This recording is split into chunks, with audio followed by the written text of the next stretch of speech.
camera moves around. Okay. Oh, incredible.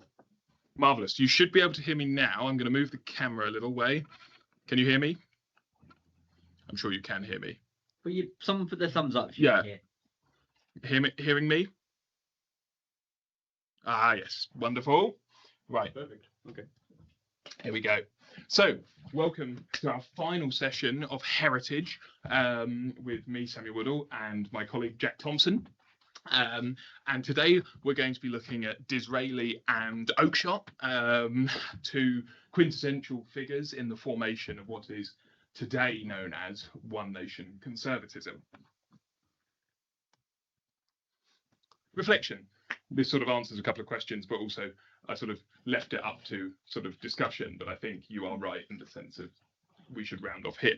But as we come to the close of our Heritage series, it's worth reflecting on the journey we've taken from the philosophical foundations of the ancients to the cultural and political thought of the moderns. We began with Plato exploring the perennial question of order, not merely in the state, but in the soul. His Republic gave us the architecture of hierarchy and virtue that would echo through the centuries of Western philosophical thought.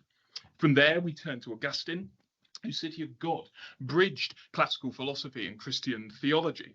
Augustine transformed the Platonic search for the good into a drama of divine and earthly citizenship, setting the terms for how faith and authority would be understood for over a millennium. The conversation then moved forward to Joseph de Maistre, passionate fan over here, the counter-revolutionary philosopher of providence and punishment. De Maistre forced us to confront the darker side of order, authority rooted not in consent but in transcendence and necessity. With Edmund Burke, we entered the modern age of politics. Burke's reflections on the revolution in France articulated a vision of continuity, of reform grounded in inheritance rather than rupture. His notion of society as a partnership across generations provided one of the most enduring defences of tradition and heritage. We then moved on to examine Roger Scruton last week, whose modern conservatism translated the moral intuition of Burke into a philosophy of beauty, belonging, and the sacred. Scruton's concern with home, culture, and stewardship helped us see conservatism not as nostalgia, but as a living moral ecology. Finally, our series concludes with discussion of one nation conservatism.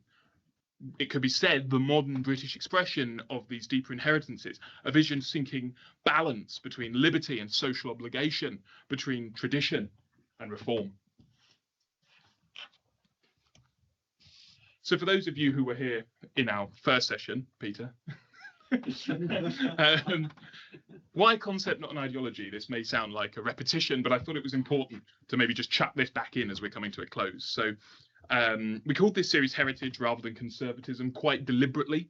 As intellectual historians, we are wary of what Skinner calls the myth of prolepsis, the temptation to read present ideologies and conceptual frameworks back into the past. The idea of heritage allowed us to explore the conceptual roots and moral vocabulary of conservative thought without perhaps confining our discussions within the boundaries of a particular political label. It let us trace an evolving conversation from Plato's order to Burke's prudence to Scruton's love of home, as part of a broader intellectual inheritance rather than, say, a partisan creed. Intellectual historians are often cautious about approaching conservative thought as a fixed or trans-historical ideology, precisely because doing so risks what Skinner famously called, again, the myth of prolepsis, the tendency to project contemporary categories and meanings back into the past. To treat conservatism as an eternal disposition rather than as a historically contingent vocabulary is to misunderstand how ideas emerge, evolve, and, very much, as we've seen, respond to their own contexts.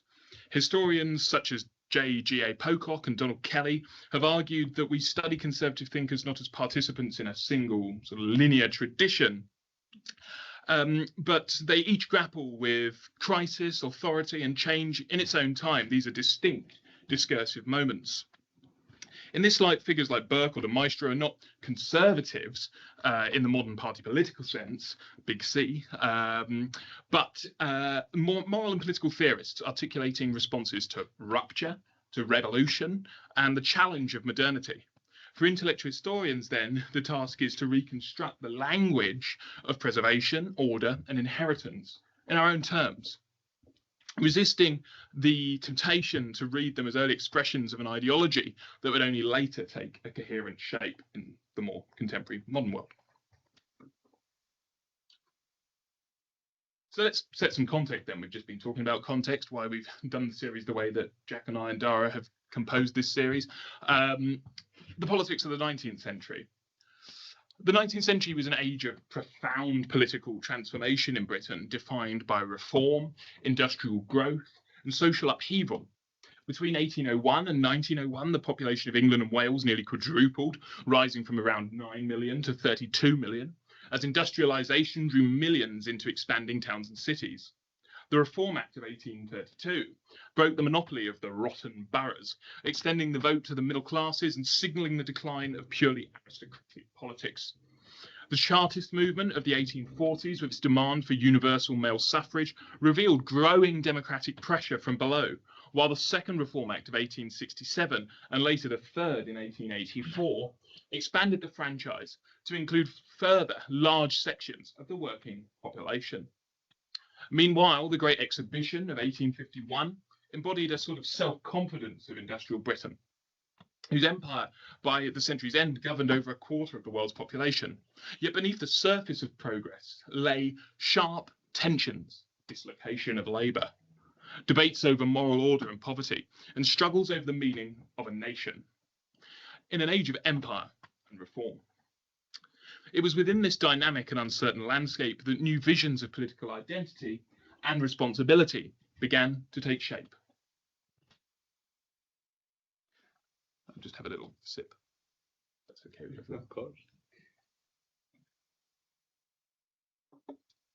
So Benjamin Disraeli, he lived between 1804 and 1881, and he stands as one of the most complex figures, I'd say, in the 19th century British political and intellectual life. He was a novelist, he was a statesman, twice Prime Minister, 1868, and then again from 1874 to 1880, whose career embodied the union of imagination and authority. He was born into a Jewish family that converted to Anglicanism in his youth. Disraeli's early life as a writer profoundly shaped his political vision. He viewed politics not as mere governance, but as a grand narrative of identity, duty, and nationhood.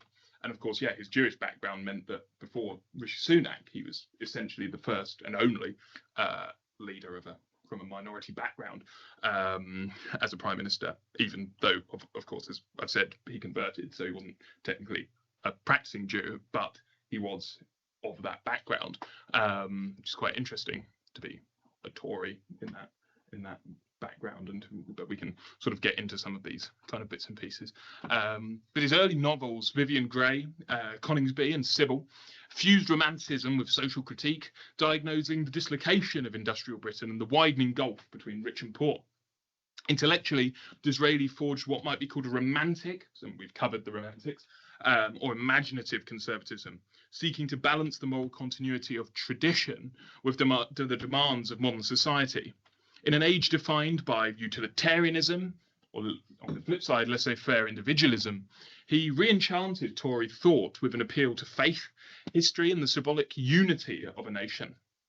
His one nation ideal, that the privileged bear obligations to the powerless, or in French, this idea of noblesse oblige, offered a moral counterpoint to industrial capitalism and remains a central concept in conservative thought.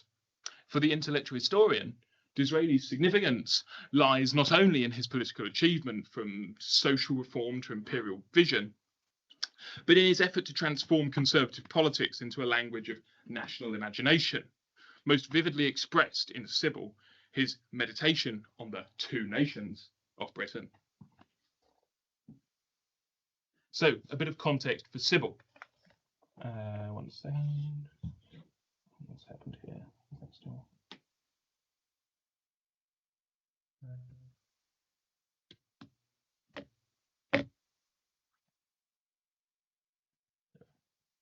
Make sure that that's all.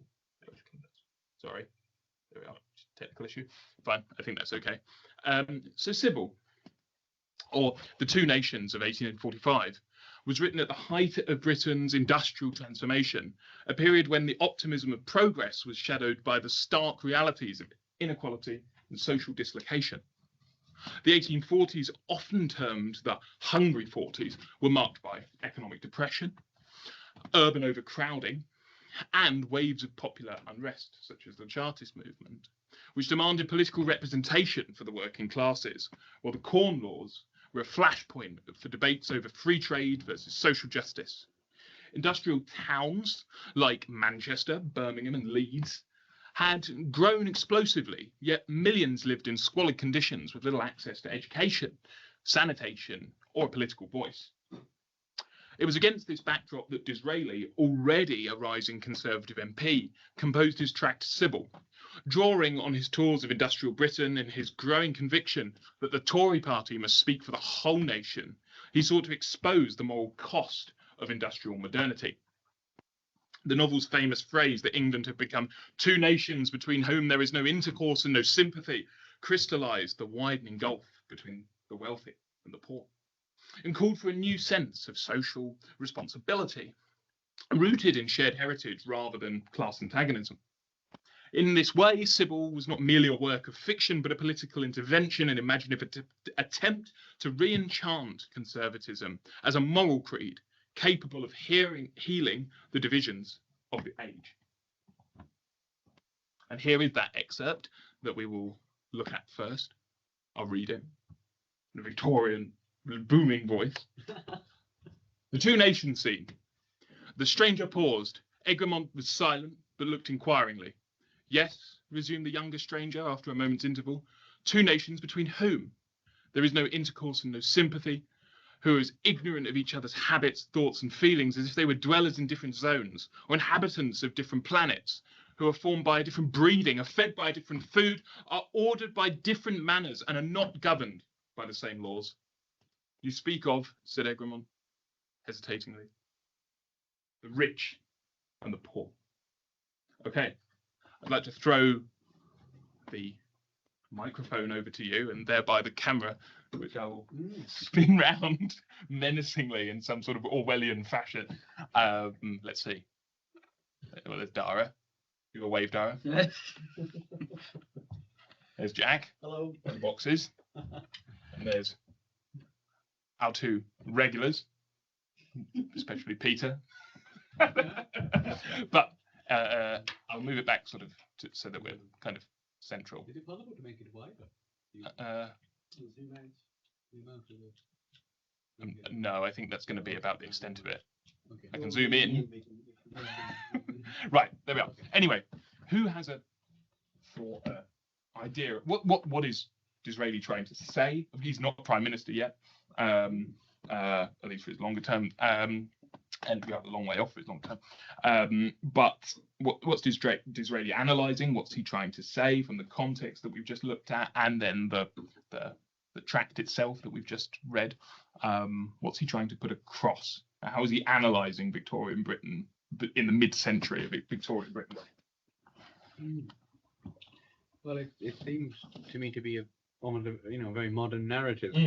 I actually read the first few books of it this morning and this afternoon, and the density of the text, the density of the references, is the kind of thing I thought he wrote much later. Yeah, because he's still a young man, really. Well, yeah, he's in his 40s, but still, I mean, he has another 40 years to go. It's very interesting. He seems to be saying that conservative policy is ordered towards the preservation and the growth of a certain order of affairs, especially economic, which is leaving a whole world of people behind. And there's not been sufficient conversation about how the products of the Industrial Revolution are going to get filtered, as it were, back into the soil. I mean, it's very similar to what you might observe now, in the sense that it's like a two-tier society that maybe he's observing, in the sense that you've got the rich and the poor. Now, Sam, you said about the Corn Laws, being a really significant driving definitely amongst the poor. Now, amongst that, you had especially up north, you had massive social problems, like riots going on. You had the Peterloo massacre in 1819, right? A very significant time before this was even written. but a lot of what he was thinking and what he was saying in this text would be informed as a result of things that were happening, especially up north during the time that he's talking about and what he's referencing. Definitely. I think it's interesting because, I mean, the 19th century isn't my area of expertise, but what is interesting about the 19th century is and there's this obviously famous term by the end of the 19th century, the kind of fin de siècle, the kind of end of the century period, where industrialization and urbanization have had such an intensity that there's very much a loss of, and the post-structuralists in the 40s and 50s would love to analyze this, there's a loss of kind of an authentic sense of place, an authentic sense of self. Who are we in this kind of rapidly modernizing world? And I think what perhaps Disraeli is analyzing is that, and it was interesting, Jack, that you said this was sort of a new phenomenon, and Dara also, you said you could see parallels with today, because I think also what's interesting about this period is that he's looking back nostalgically. He's looking back to a time, and this is why I used that term interjected with the term noblesse oblige. There was a period that the statesmen in the 19th century looked back to, which was this kind of feudal order that, as much as it was obviously very regimented, and as kind of the more left element of this reading club, Bruce, you and I would probably equally criticise the feudal order. But for a Tory politician, there is a certain romanticism of this bygone age where your lord of the manor did provide a certain sense of kind of, here's your place, here's your land to work, your seed to plant, this sort of thing. And there was a regimentation, but there was at least an image of a helping hand given by each element of society. As William James calls it, know your station, know your sort of place, and thereby society will work well. This comes back to these Platonic ideas of a kind of well-functioning state. So there is a certain nostalgia there, but also a looking to the future in a more modern way of kind of, there's the Chartist movement, which has got going only 5 years before this book is published, demanding rights for the people of the nation, demanding a say and a share in society. So there is very much a modern context to this, one that we can relate to more than many of the texts that we've covered so far, but also a nostalgia for a bygone age where, chivalry, duty, responsibility was the order of the day. And for Disraeli, he thinks that this is falling away in this kind of urbanizing world, because you've got to remember, this is a cry to the Tory party to follow his advice, but actually what were the Whigs would then become the Liberals, this party of free trade, of commercialism, actually for many people at this time was seen as sort of the worse evil, in the sense that they were looking towards private interests and opening up the economy, making money and profiteering.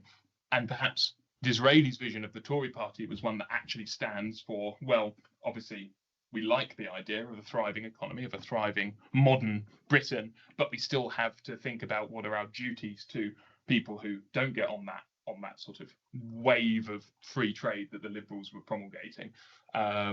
So those are a couple of political and historical contexts. Do we have any more points about, even more of a linguistic or a literary way? How does this sound? What's the way he's saying this? Make a couple of political points. Please do, Bruce. So how it feels to me is nostalgia is something that the rich, love. It keeps them rich. I'm not sure it's something the poor are equally interested in. It seems to me this is happening at a time post Adam Smith. I don't know quite where Ricardo and others fit in, but there's basically, we're moving away from a feudal system to experimenting and trying to get a capitalist system going, and the poor are suffering without a doubt, because a lot of mistakes are being made about, pay the minimum wage, and the rentiers and the capitalists take profit because they take risk. And there's all that sort of economic thought that's out there.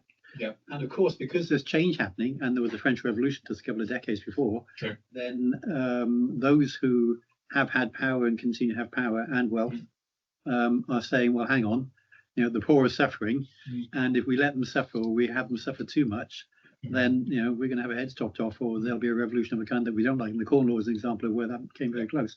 So it seems to me, as it was in the time of Plato, and I probably argue in the time of St. Augustine as well, is that those in power are seeking to consolidate that power by finding a new message. Could be a romantic message, could be an aristocratic message, could be a religious message. Yeah. To basically retain and continue in power. Very true. And you raise a brilliant point about revolution, because, of course, at this time, not to sound too rest is history, we need to leave that for the podcast, Jack, but the storm clouds of revolution in 1845 are gathering over Europe, because in Germany, in Belgium, you will have uprisings that will go far beyond the Chartist movement in Britain, and will somewhat successful, somewhat failure, but 1848, the year of revolutions across Europe, will see political violence across a whole spectrum of countries across the continent. Just when I want to see, you've got the left, you've got the communist Marx British Library work taking place at this point in time. Yeah. There's a left-wing ideology building up. There needs to be a response to it. Very, very much. And in Germany, you've had your Max Sterners and these kind of proto-anarchists, proto-communists, who are writing these kind of revolutionary tracts as well, at the same as even before Marx.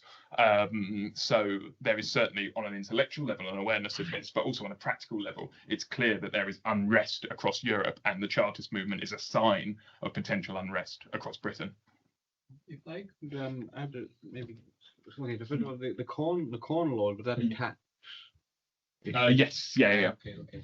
And the repeal of the Corn Laws, which is happening around this time. And Dara, you were raising this. Did you write about this or something at one point? Yeah, I did it in A levels, and I think I did a project on it at university, although that was a few years ago. So, but I do know quite a bit about the Corn Laws and all that sort of stuff. Again, for free trade, for example, with the disestablishment of the East India Company as well. After the Sepoy Mutiny that happens in mid 19th century, and again a more sort of free trade element to removing these kind of big royal charters that at one time would have been seen as a kind of way of sort of ensuring maybe a job for certain people, or ensuring a sort of regulated.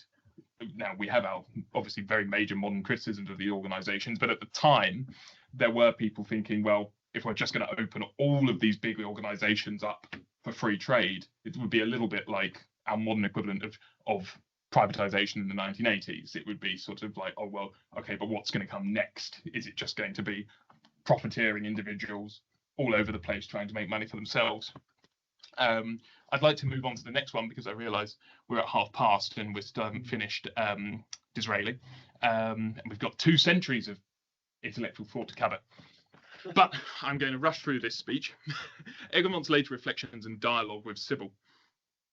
And now, and can I not feel for men, my fellows, whatever be their lot? I know you will deny it, but you are in error, Sybil. You have formed your opinions upon tradition, not upon experience. The world that exists is not the world of which you have read. The class that calls itself your superior is not the same class as ruled in the time of your fathers. There is a change in them, as in all other things, and I participate that change. I shared it before I knew you, Sybil, and if it touched me then, at least believe it does not influence me less now. Strength. If there be a change, said Sybil, it is because in some degree the people have learnt their lesson. Dismiss from your mind these fallacious fancies, said Egremont. The people are not strong. The people never can be strong. Their attempts at self-vindication will end only in their suffering and confusion. It is civilization that is affecting this change. It is that increased knowledge of themselves that teaches the educated their social duties. There is a dayspring in the history of this nation, which those who are on the mountaintops can as yet perhaps only recognize. You deem you are in darkness, and I see a dawn. The new generation of the aristocracy of England are not tyrants, not oppressors, Sybil, as you persist in believing. Their intelligence, better than that, their hearts are open to the responsibility of their position. But the work that is before them is no holiday work. It is not the fever of superficial impulse that can remove the deep fixed barriers of centuries of ignorance and crime. Enough that their sympathies are awakened. Time and thought will bring the rest. They are the natural leaders of the people, Sybil. Believe me, they are the only ones. Now, what are we getting here? Because I think we're getting multiple things. We're getting the nostalgia, but I think we're also getting a certain Enlightenment tone also coming through here. This kind of idea. We're getting a Platonic tone of the educated ruler. We're getting, But we're also getting this idea of the Enlightenment opening up, in the previous century, you'd had this idea of the kind of enlightened despot, the ruler who opens his mind to the arts, to culture, to intellectualism. What are we seeing Disraeli putting across here? You can't use force. You have to reason with people. Yeah. That's the concept of the Enlightenment. People can think for themselves. Therefore, you can't just tell them to get back to work. That's that was feudalism. That isn't what you can do nowadays. Yeah. You have to reason with them, and we need a new rationalism. And of course, from a Foucauldian perspective, this would be integrate them into the system. It will pacify them. Yeah. Jag? Yeah, I'm struggling to grasp it. So I feel a debate building up here, actually. yeah. So it's okay. So the top half, he's drawn this distinction between tradition and experience, or received notions of who we are and how things are organised, and no longer applicable. So we have to wake up to a kind of change, I presume. The change that he's referring to is the two nations, the social divide. And he goes on to talk about, and this is what I'm struggling to connect to, is that the people can never be strong. Their attempts at self-vindication will end only in their suffering and confusion. So the poor can't help themselves. Why is that? It is civilization that is affecting this change. It is increased knowledge of themselves that teaches the educated their social duties. There's a bit of this master-slave dialectic that we see in Hegel here, which is that there's a certain ignorance on both parts, and it's for the educated to sweep in and try and change this, because the poor won't recognize their situation in and of themselves. They need a sort of benevolent higher class to look after them, because otherwise they will persist in the kind of maintenance of the current social order. And he's saying that, the rich and guilty, essentially, of not trying to make that structural change, to not look on these people with pity, and to try and help them and support them and improve society. The Hegelian view is also that the master needs the slave. Exactly. So it's still, and obviously it still involves a maintenance. It comes back to trust us, stay poor, we'll look after you. There's nothing saying make these poor the rich. No, it's nothing. No, because it actually infantilizes them. By saying that they can't look after themselves. Yeah, exactly. Either that, or it says they don't have power and we'll never give them power. Whichever. Completely. Yeah. Jack Dar. I mean, I think that seems to me to be true, Bruce, to an extent. But are they not in a situation where the poor are genuinely powerless? That there has to be some benevolent transformation from within the aristocratic class to enable them to sort out their own affairs. Certainly. At least to do so in a peaceful way. I mean, presumably the poor wouldn't be powerless to revolt. Presumably that is a real fear. And you've had the introduction of a state police force by this time with Peel and the Peel reforms. Don't forget there has been a lot of social unrest throughout this period, and in Ireland, a lot of attempted coups, a lot of attempted. So there is a real fear that if something is not done to address this issue, then there is going to be a widespread revolution and maybe an overthrow of the state. Completely. Okay, that's a very extreme example of it, but considering the number of different sort of social unrest and the amount of violence that was seen throughout this period. And with the immensity of people moving into cities, there is this idea that locations can be obviously condensed bubbles of potential political violence. Also, people can travel a little bit more now as well. Because this was the beginning of the inception of the railways. Although very early mentioned, and people were able to move around a bit more as well, travel to places. And then you've got things such as the media, which is where you can influence ideas, certainly, and influence other people that might have the same, agreements as you, or same grievances with you against the state and the system, and they can easily be influenced by that. It's curious that it's the educated class, or the intelligence, the academics, presumably, who are the mediator between the poor and the aristocrats. So, presumably, there's a lot of overlap. Yeah.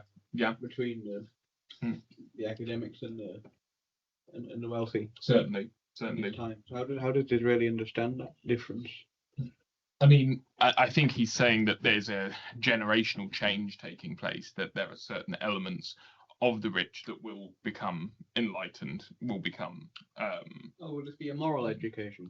Certainly, yeah. And obviously he is in the backdrop of a very morally repressive age. Again, Tories like him maybe have a nostalgia for an age that perhaps came before the Victorian generation, when sort of morals and social mores became extremely repressed. And we've looked at someone like John Stuart Mill, who wasn't able to study at Oxford because he was a dissenter. You know, he wasn't part of the Church of England. There's still very, very strict, and actually compared for some of these thinkers, compared to the 18th century, there's a feeling that actually society has sort of become morally sort of more stringent and kind of repressing itself. So maybe people of an educated class who should be thinking about these issues should be looking to those lesser off than themselves, perhaps have siloed themselves away from social responsibility in an age of kind of moral repression and sort of keeping everything a little bit under wraps. Do we have any more points about Disraeli? Does anyone have anything? I do think it starts in the the benevolent landowner who builds these cottage estates. If you look at Watson Manor, I mean, those are fabulous cottages. Also Coleman Mustard. He builds all the cottages and schools and everything. Very true. That's very interesting about the actual practicalities of living, because you have that sort of vision. You also have it contrasted with someone like Robert Owen, who again is seen as this kind of proto-communist visionary, who's building very regimented towns based around factories that he's starting to employ people on the basis of their merit. And he's trying to create societies where you're measured against your kind of utility, and you're sort of, you get a green wooden block, a painted green wooden block left next to your desk if you're succeeding in your quota for the day, but you get a red one if you've not managed to meet your target. Now, these people were seen as visionaries because they were housing their population. These work towns were housing their population, providing them obviously with their pay, their accommodation, supporting their families. But at the same time, for a Tory, it would be seen as kind of, well, what's this going to lead to if this kind of idea of sort of monitoring people and keeping them kind of as pieces in a great mechanism. Again, this idea of nostalgia, really not liking the kind of Enlightenment legacy of a mechanistic society, comes through as well, I would say. But we can move on from Egremont to the politics of, shouldn't say the politics of the 19th century, should say the politics of the 20th century, I'm afraid. This should say the politics of the 20th century. The politics of the 20th century unfolded amid the collapse of certain old certainties and search for new forms of political and moral order. The industrial, imperial and ideological revolutions that shaped the previous century that we've just seen culminated in global conflict, economic crisis and the emergence of mass democracy. Liberalism, once the creed of progress and individual autonomy, was challenged by collectivist movements on both the left and the right, from socialism and communism to fascism and corporatism.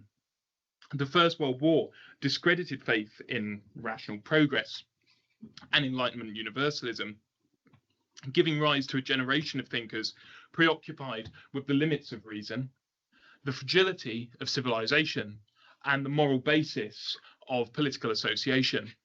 Across Europe, intellectuals grappled with the failure of idealism and the rise of totalitarian systems that sought to subsume the individual within the state. The interwar period witnessed the fragmentation of older traditions of authority, religious, moral, and aristocratic. While the post-1945 era brought welfare democracies, the Cold War and the challenge of technocratic governance, Political thought turned inward, asking not merely how to design political institutions, but what it meant to belong to a political community in an age of mass politics and ideological extremism. In this shifting landscape, philosophers began to re-examine the nature of political experience itself, questioning whether politics could ever be perfected by abstract reason, or whether it must be instead understood as a contingent, historical, and deeply human activity. Thank you, Jack. Mate D. Thank you, sir. Into this political whirlpool that we've just described, Michael Oakeshott emerges. He was born in 1901 and he passed in 1990. He, before we read this, he is the he's the uncle to a well-known journalist today, Sybil Oakeshott, who is the partner of the deputy leader of Reform UK, Richard Tice, who we've hosted at the University of Buckingham, and I had a chat with when we were in Buckingham. So there's a link there. But Michael Oakeshott differs substantially from his niece, and obviously I can't say what their political discussions would have been, whether they would have ever had one, but her opinions are certainly more on the libertarian sort of side that we've addressed in various seminars compared to Michael.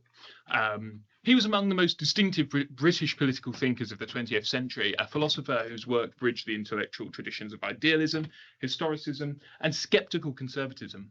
He was born in Chelsfield, Kent, and educated at St George's School, Harpenden, before reading history at Gonville and Caius College, Cambridge. Oakeshott was formed in the waning years of what we call British idealism. He studied under J.M.E. McTaggart and was influenced by the moral and metaphysical legacy of Hegelian thought, particularly as mediated through figures like F.H. Bradley and Bernard Bosanquet. Yet his early encounters with the tragedies of the 20th century, he served briefly at the end of the First World War and later lived through the ideological cataclysms of the 1930s, led him to distrust utopian ambitions of both political rationalism and historical determinism. His first major work, Experience and its Modes of 33, established him as a philosopher concerned with the autonomy of human experience, rejecting the reduction of history, science, or practice to a single rational schema. After serving in military intelligence during the Second World War, Oakeshott joined the London School of Economics, succeeding Harold Lasky, much more to the left, as Professor of Political Science in 1951, a striking transition from Marxist to metaphysical skeptic that symbolised the shifting intellectual climate of post-war Britain. It was there that he published his celebrated essay, Rationalism in Politics, of 1947, articulating a vision of politics as a practical art grounded in tradition and experience rather than ideology or abstract reason. We see the Burkean tradition coming through here. Oakeshott's subsequent work, notably on human conduct of 75, deepened this philosophical skepticism into a theory of civil association, distinguishing between the moral practices of a free society and the instrumental logic of purposive decline of systematic philosophy and the search for meaning within the pluralism of modern life. Though wary of party labels, his thought came to represent a distinctly English form of conservatism, sceptical, historical, and humane, grounded in the fragile inheritance of civil order rather than in any programmatic creed.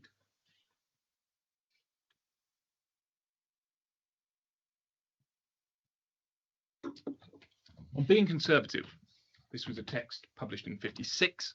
Michael Oakeshott presents conservatism not as an ideology or political program, but a disposition, a temper of mind that values what is familiar, tested and evolved over what is novel or uncertain. To be conservative for Oakeshott is to find satisfaction in existing arrangements and to prefer the known to the unknown, the tried to the untried, and the present to any speculative future. This attitude is not grounded in fear or hostility to change, but in an aesthetic and moral appreciation of the inherited world as a living achievement, the product of countless human choices and adjustments over time. He distinguishes this disposition from dogmatic traditionalism or reaction. It does not oppose change per se, but treats change as something to be approached cautiously, as repair rather than reconstruction. This is where his analogy of the ship, sailing the ship away from the iceberg, so the state as the ship comes in. You're not there to make substantial changes, change course completely, but you're there to avoid certain dangers. Politics in this sense is not an arena for the pursuit of perfection, but for the maintenance of order and civility. Oakeshott's conservatism is thus philosophical rather than partisan, a reflection on how human beings inhabit institutions, customs and practices whose value cannot be captured by abstract reason or ideological design. In affirming the modest virtues of continuity and familiarity, Oakeshott elevates the conservative disposition into a meditation on the art of living amidst the flux of modernity.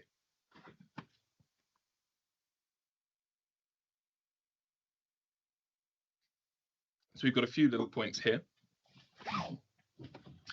I'll go through the first three. There's a couple of slides of this. We can analyse each one.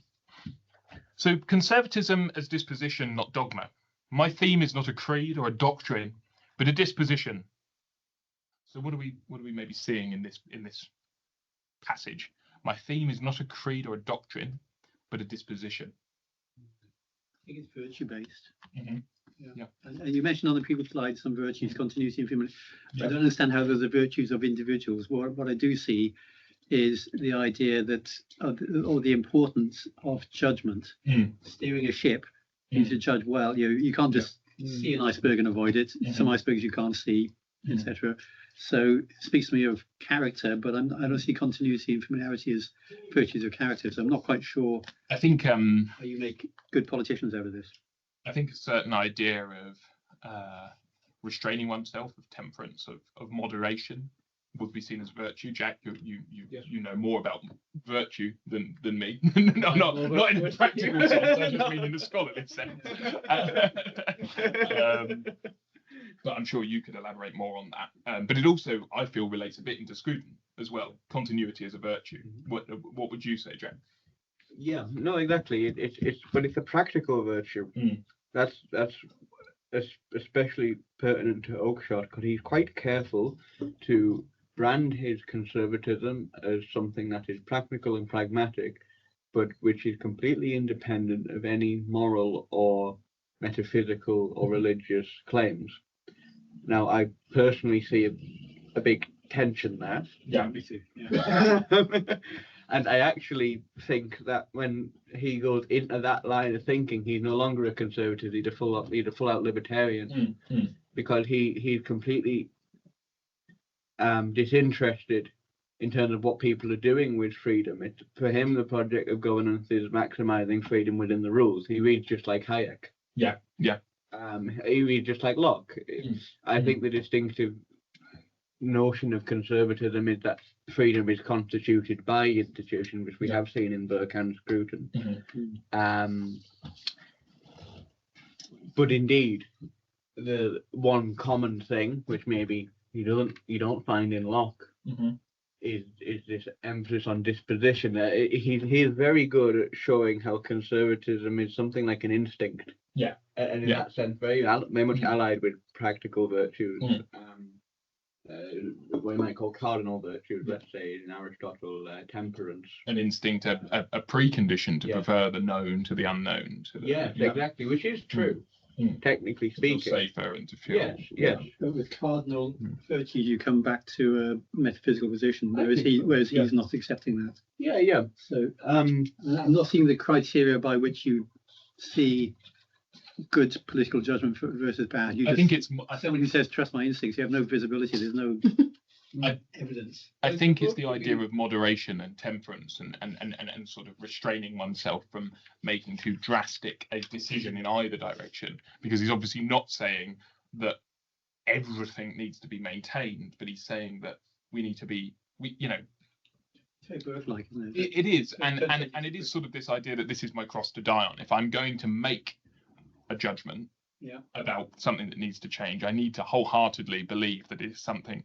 structurally that I can justify that needs to change. I can't just, on a whim say, well, this is wrong and this needs to be reformed, or this is, you know, something that's fundamentally, you need to invest yourself in the project of, if you want to transform things, you need to be wholeheartedly, you know, this is where I stand, and need to at least have contemplated it. And then, yeah, it is very Burkean. But big decisions aren't whim versus authenticity. They are two very finely tuned, you know, options. You know, 2-child limit on benefits versus no 2-child limit on benefits. They're both tough situations. It's a tough decision to make, whichever way you go. But I'm not seeing how you evaluate a politician's decision to go one way rather than the other. I guess the virtue is the deliberation when we're looking at the backdrop of this text.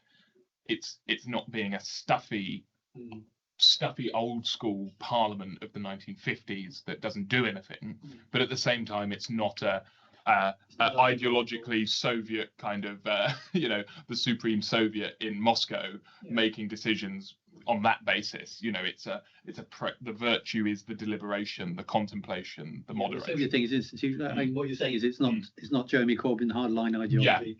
It's New Left or some other, you know, soft line ideology.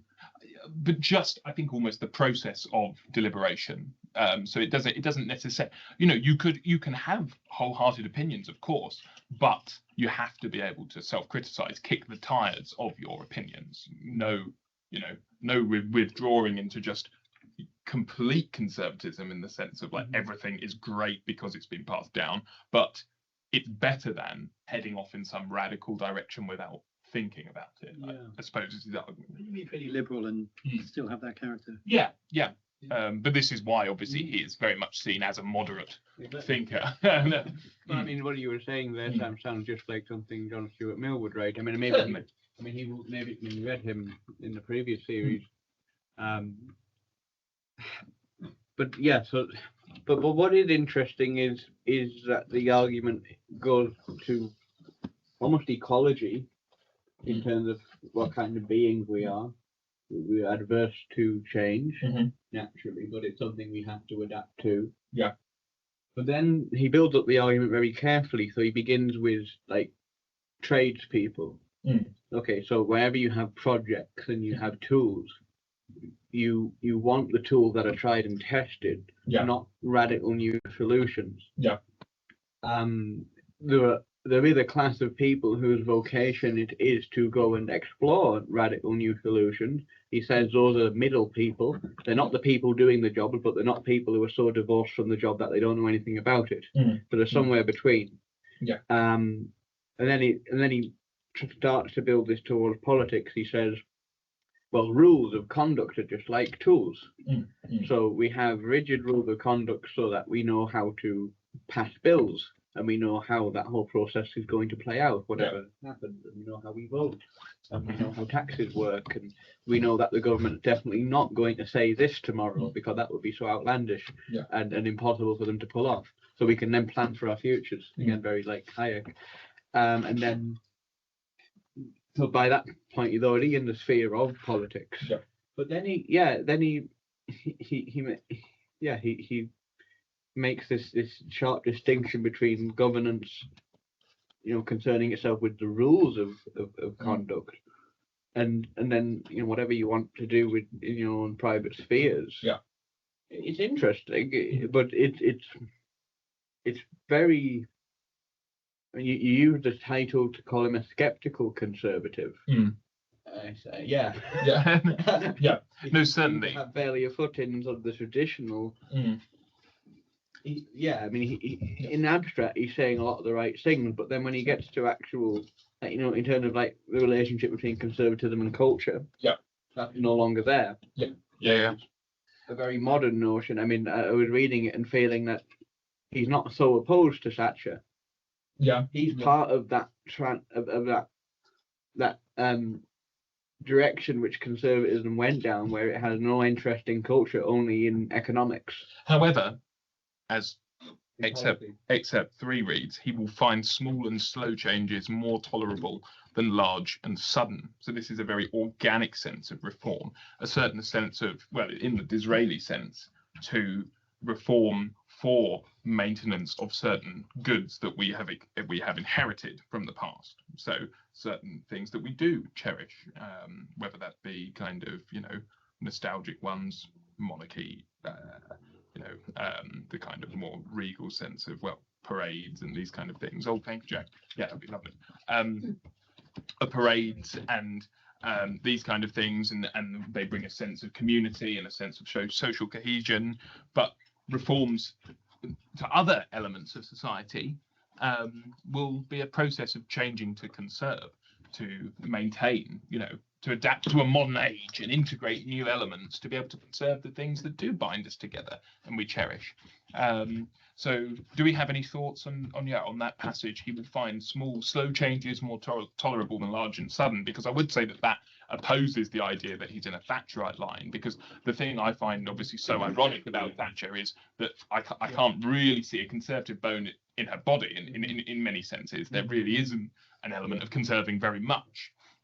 Even the idea of a society, which both Disraeli and Oakeshott are fully for, you know, conserving the things that do bind us, it's completely done away with that. Well, yeah, maybe I'm being a bit unfair to. I do know what you mean. But he would conserve the culture for its own sake, but not because of the specific culture that it is. Yeah. So. Yeah, I mean, so he buys into the logic that this stuff does bind us together in a particular way, and if you start to tamper with that, who knows what it's going to do. It's interesting. But perhaps a good analogy would be, we had this debate about whether certain controversial elements of museums should be taken down, whether they should be. So you had on the one side the kind of left who was saying they should be taken down, put away. They don't need to be in an exhibition, whether they be racist, whether they be a symbol of kind of occupation, a symbol of kind of bygone mores. You had the right who would say, no, this is part of our tradition, part of our heritage. We need to maintain them for understanding the past. But then you had the kind of adapt and change idea, which you see with some museums. I certainly remember when I was in St Andrews, the St Andrews Museum had this idea that what you do is you add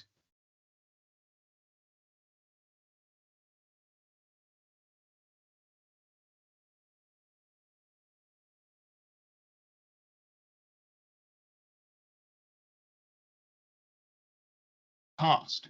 Sorry, we're having some Wi-Fi issues. But they can't hear you, so. Oh, there we are. We may have just had a Wi-Fi issue, but I should continue. Add in new elements of the exhibition that integrate to adapt and change, and thereby conserve, but thereby reform to conserve. Now that's obviously that's completely out of the context of Oakeshott's time, but I'm just, you know, I'm throwing that out there as a kind of analogy for, I think, where he would sit in this kind of paradigm. It's a good balance. You say there on a parallel to Disraeli's social harmony, reform only to preserve. And indeed, this is, I think you find that in Burke. This idea that Oakeshott, I don't think, fully understands what he's saying on this subject. He said, and he does begin, you know, he says, maybe this is me too much of a philosopher coming at him. He's writing a text that is fairly accessible, but he says early on, change is a threat to identity. And, you know, ecologically speaking, that's true. But, well, that's maybe what I'm actually going to query, because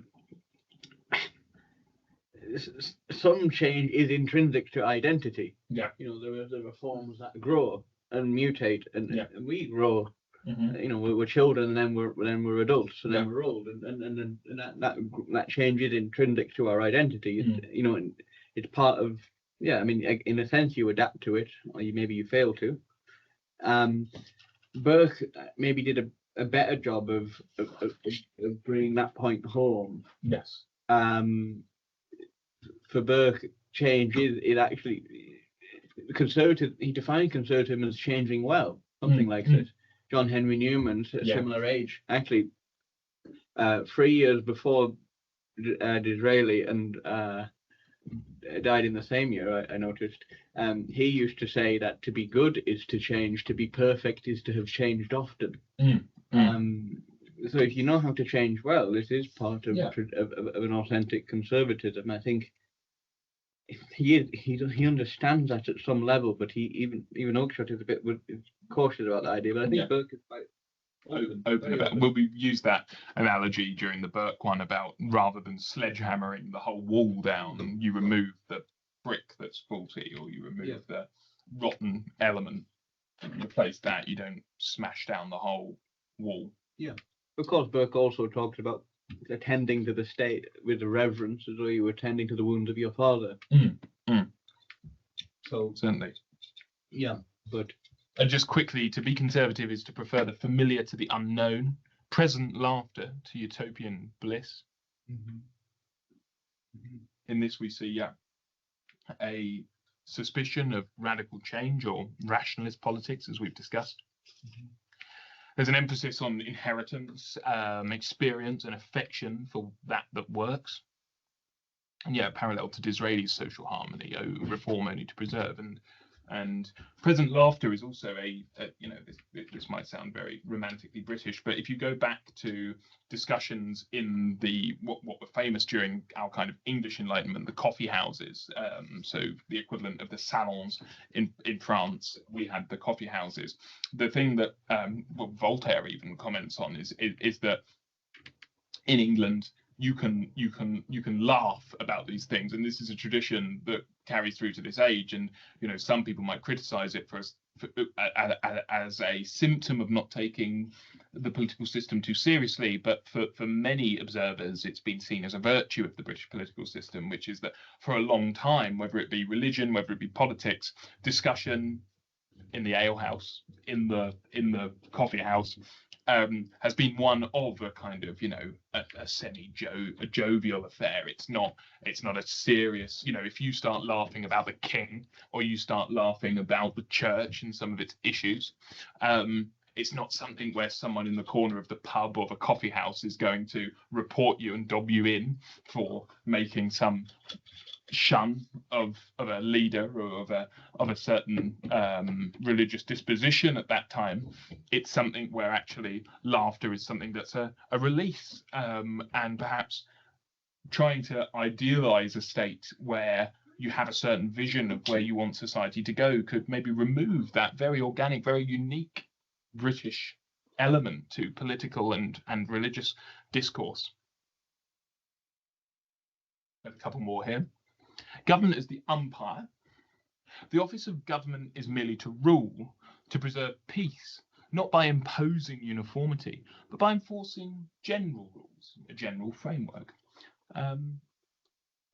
This is also an element that comes across in this analogy of the ship, because there's this other element that the state is there to guide, maybe not to row. It's not sort of really doing the heavy lifting. It's to direct society in certain ways into certain morally kind of valid, morally acceptable grounds, but it's not there to do the kind of heavy sort of this is the vision of the future.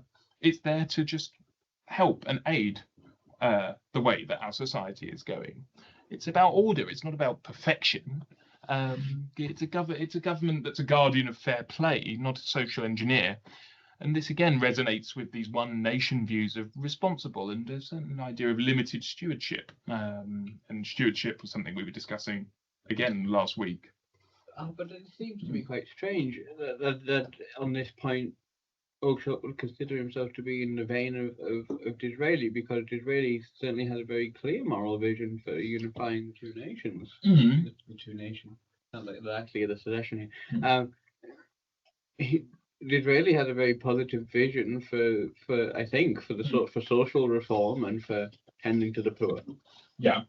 And Disraeli, Oakeshott says, that's nothing to do with government.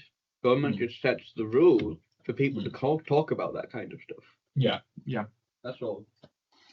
You could argue that in Disraeli's time there was a risk to stability that needed something to be done, and in Oakeshott's time there was maybe less of a risk. And what I'm seeing, and this is a philosophy of process and of character. It is not a philosophy of consequences. The idea that we steer and tweak and enforce general laws is an idea. We don't take responsibility for the things that do happen, or indeed for the things we fail to achieve. And I kind of don't really buy into that as a value statement. I think politicians are there to strive for consequences. And as much as Disraeli had a vision, Jack, I would also say, similarly, I don't believe that Disraeli was advocating any heavy lifting, in a sense, by the enlightened class. He wasn't saying that they're going to then suddenly transform. He's not, if you were going to say that an enlightened class was going to basically transform society, you'd be heading in the direction of Gramsci, and this kind of idea that there would be an enlightened intellectual class that would lead everyone into this great future. I don't think Disraeli has a vision of any kind of heavy lifting taking place from these enlightened people. It's just that they would be better rulers to bring these, what he sees as two divided aspects of the nation together, and to synthesize them, and in the kind of critical way that Bruce was raising earlier, perhaps to avoid conflict more than to actually improve their lot. Even though he does talk about improving their lot, one could argue that there's no structural changes that Disraeli is advocating, nor is there any particular structural changes that Oakeshott is advocating. This is the point I actually wanted to come to earlier. Maybe you've got time to inject with it. In defense of Disraeli, I would suggest he's quite sincere. And I would suggest this because he seems to me to be very much an outsider. Yes, partly because of the heritage issue you talked about, but also I was reading quite carefully today this early chapter where he gives you a bit of a history of the politics and some of the key players in the politics from the leading up to the Glorious Revolution through to his day. And he holds very unconventional opinions, highly unconventional opinions. He thinks that James II was innocent of popishness. He thinks that actually return to communion with Rome is the dominant opinion of the public, and that's why there wasn't a papal plot, because if there was... now I see why you're defending him. No, but he says this in the text. He says if that was real, it would have happened. But he believes that is the dominant sentiment, and people just aren't doing anything about it. He a lot of things like this. He just had a very nuanced opinion on everything. He's very original. I was quite intimidated by everything how he goes through all these different subjects. So I do think Disraeli is sincere within attempts to save the Conservative Party by giving them a positive function. He's not. He doesn't seem to me to be a character who's sort of banking on his own. He's not like he was there before and came up with this new idea. He's coming into the party. I would agree. I do think he's quite authentic, and I think Victoria sees that because she certainly preferred him to the grand old man of Gladstone in the great rivalry between Gladstone and. He had a favourite. Now, obviously, again on a power basis, you might not be surprised that she would prefer a Tory, but Gladstone was certainly a popular figure within the nation, but she still preferred Disraeli to Gladstone, and I think there is a certain level of authenticity that you do see in Disraeli. But I agree, it's very apparent. And then just one more thing. I mean, I agree with your previous point about. He probably isn't going about to leverage all the might of the state to correct these issues. But people do have to take some responsibility for themselves at some level. That would be a very common intuition. But it is singular that Oakeshott.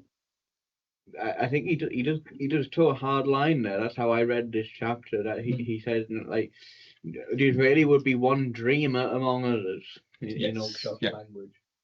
The state has no moral responsibility, except just to maintain the rules of the discourse. In that, he's pure libertarian, and not an ounce of conservatism in that, I would say. And this is true. And when we look at this idea of conservatism and freedom, Oakeshott does say it's not all inconsistent to be conservative in government and radical elsewhere.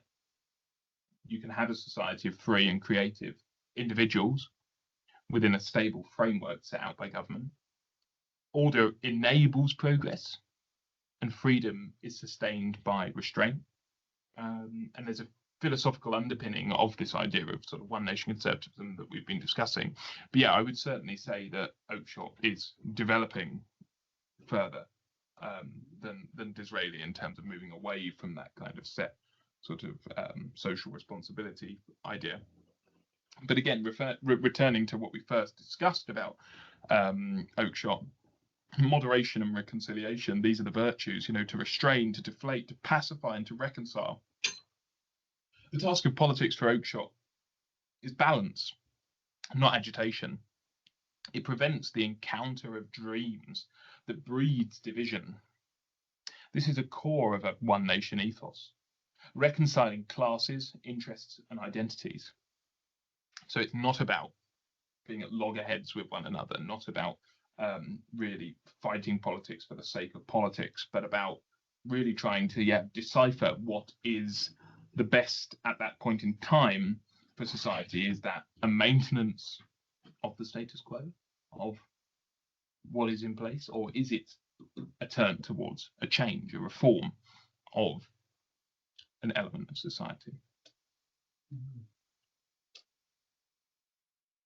Well, this is maybe this is the I think this is the point where he breaks apart a little. No, completely, maybe. I haven't had enough time to think about it. But Chesterton used to say that. What did he used to say? I don't remember his precise line, but he basically said you couldn't be completely tolerant because there were certain ideas. Oh yeah, there is a sort that stops sort. That is the only sort that should be stopped, and that's a very conservative idea, and that's not in Oakeshott at all, from what I read, and partly on this thing. So he's into change, which is great. Yeah. In a healthy change, he likes healthy change. Yeah. But the rules of the discourse are inflexible. And what happened when the discourse wants to change the rules of the discourse? He doesn't have an answer for that, I suspect. That's because he's given up on metaphysics. Well, yeah, I mean, he's a philosopher. He's got nowhere to go. Yeah, I mean, he said he had a philosophical heritage, but I find him a bit confused on this point. I think this is very much with the context of ideological calamity that he's experienced in the lead up to this.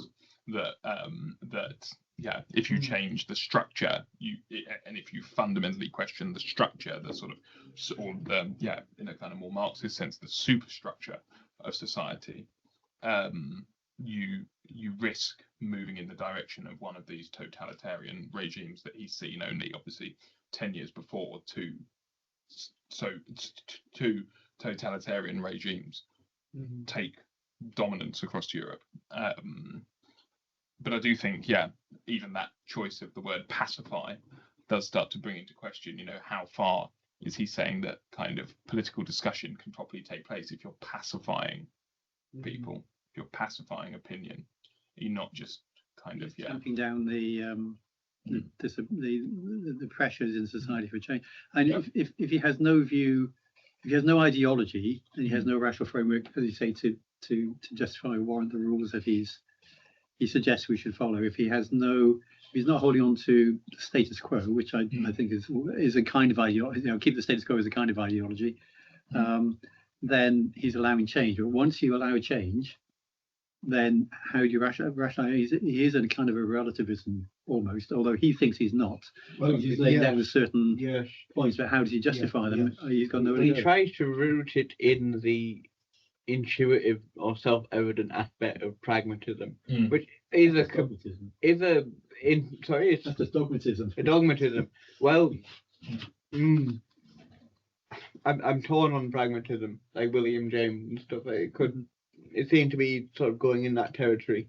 It can work. It can be attractive and convincing, but I don't think ultimately it doesn't have a foundation. I'm not sure where the foundation is. If you don't have a history, if you don't have a God, if you don't have an ideology, then you're just floating. Yeah. We can continue that discussion. It's the boundary, isn't it? And we're at the boundary of our series. Got sucked in there.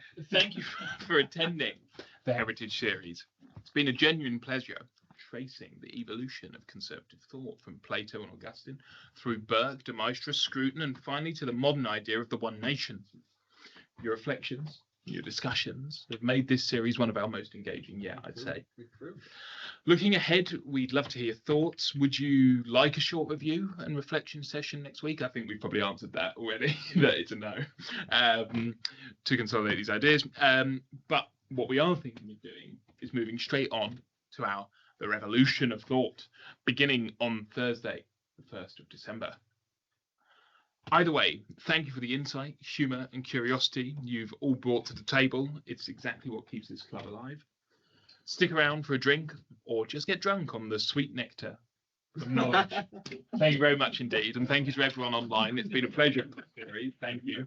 And yeah, we're currently penning our next series. So stay tuned for more intellectual gobbets. And hopefully Jack and I can bolster our podcast count as well in the meantime. Yeah, indeed. But yeah, until then, thank you very much for attending.